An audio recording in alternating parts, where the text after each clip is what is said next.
I want to go across to the former Special Director of the Central Bureau of Investigation, ML Sharma, and get his thoughts on the significance of forensics in cracking this particular case, and whether you feel that now that the CBI is coming in 2 months after this death took place, the CBI will be able to conclusively answer one way or the other whether Sushant was murdered or did he commit suicide. Mr. Sharma.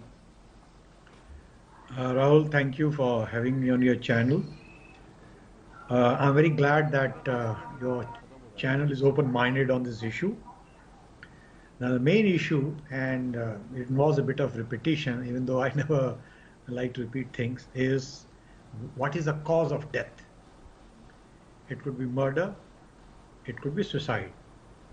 The jury is still out, and the whole thing, and I repeat, the whole thing depends on the opinion of the forensic experts.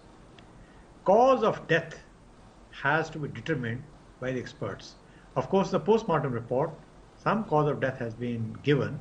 I don't know what it is, but the time of death has not been given. It's a grave lapse. And now one of your experts, Nisha ji, is saying that according to her inquiry, the death could have taken place at 11 or 11:30 a.m. Well, this question has to be put to, and if this is not gelling with the time of death that the medical board has given in their revised opinion, then this question is a very important question, has to be put to the another board experts, which I'm told the CBI is having constituted, the experts of All India Institute of Medical Sciences and all that. Now, there's a lot of expertise in the country, and it should be possible with the help of experts or our experts to determine the cause of death and the time of death.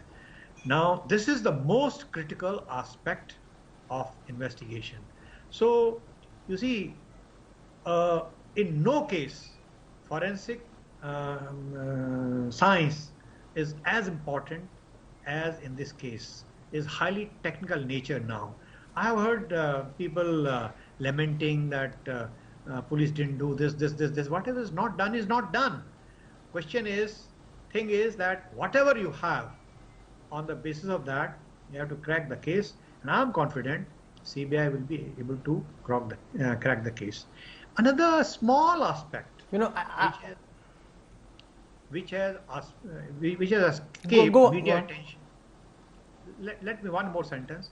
Another important aspect which has escaped media attention is this: that whatever be the time of death, it may be daytime, it may be night time, I don't know, because final word is yet to be said. Very important question is whether the room in which Sushant was found dead, whether it was locked from inside or outside. Some people tell me, and I don't know for certain, that it was a electronic lock. Now, this being so, whether it could be exclusively locked from inside and therefore they had to break it open, or it could be manipulated from outside.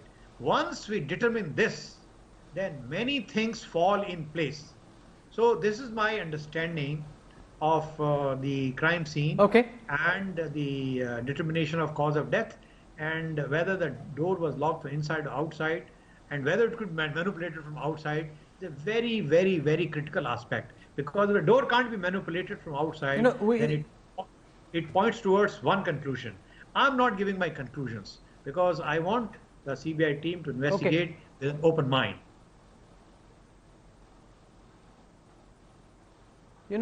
I've just received so much feedback over the past 40 minutes as we put out just part one of our forensic investigation. So many people writing in to say that they now have more clarity about the sequence of events, because so far everything was out in bits and drabs.